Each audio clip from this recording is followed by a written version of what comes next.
Hello, hello, everybody. It's Debbie Chen again, just saying hello and want to ask, hey, do you ever feel like you're in a rut? That could be a creative rut or just a life rut. Anybody relate to that?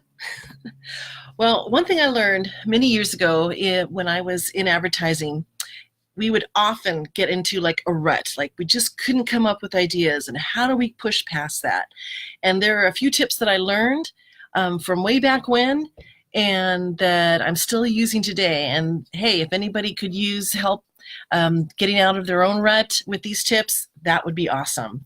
So basically, the first one is, if you're feeling stuck and like you're trying to come up with ideas and trying to get creative juices flowing, but you can't come up with anything, the number one way to get those juices flowing, and it's going to sound super simple, I know, and like almost like, oh my gosh, I wish I thought of that.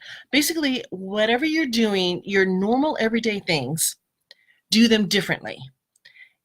Okay, what I mean is, like when you put on your sneakers to take a walk in the morning, instead of tying your right shoe first, start tying with your left shoe.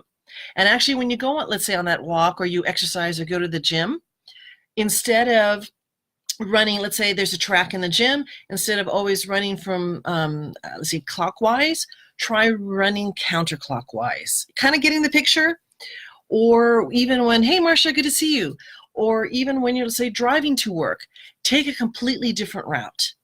So whatever you can do, it's basically just kind of shake things up, because actually what happens in your brain is that it starts to create new neural pathways and creates more, and also new synapses within your brain.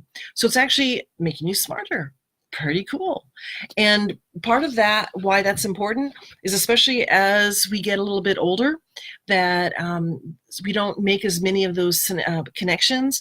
And so when we're doing things, again, differently, getting out of our routine, it starts to create those new connections. So guess what starts to happen?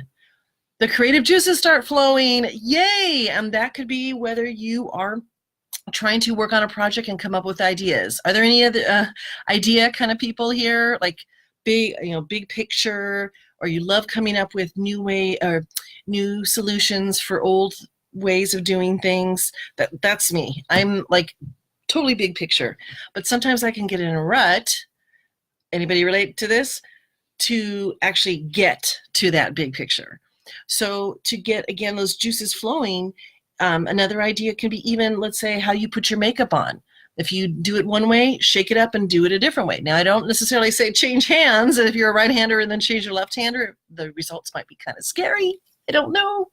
But if that's what might work for you, to just, again, change things up and get your brain thinking a little bit differently, great. But actually on that, if you're writing just some quick notes or something, if you're a righty, go use your left hand. And like the videos, hey Andrea, good to see you. Like we were talking about not vacations, but we were talking about vase, which is an extremely short little mini, like maybe a day vacation. Another really important reason for doing those little getaways is also for that reason. You just get a fresh perspective. You create those new pathways again, and you just come home refreshed so that you then can start accomplishing those tasks.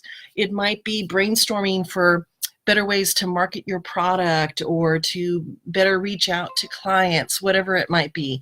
But anyway, so that's my little helpful tips. And gosh, comment below if you have tried it, and let us all know how it went, or if you have other ideas about that. Sure, absolutely, go ahead and comment. But anyway, just wanted to share that with you, and have a good night. Bye.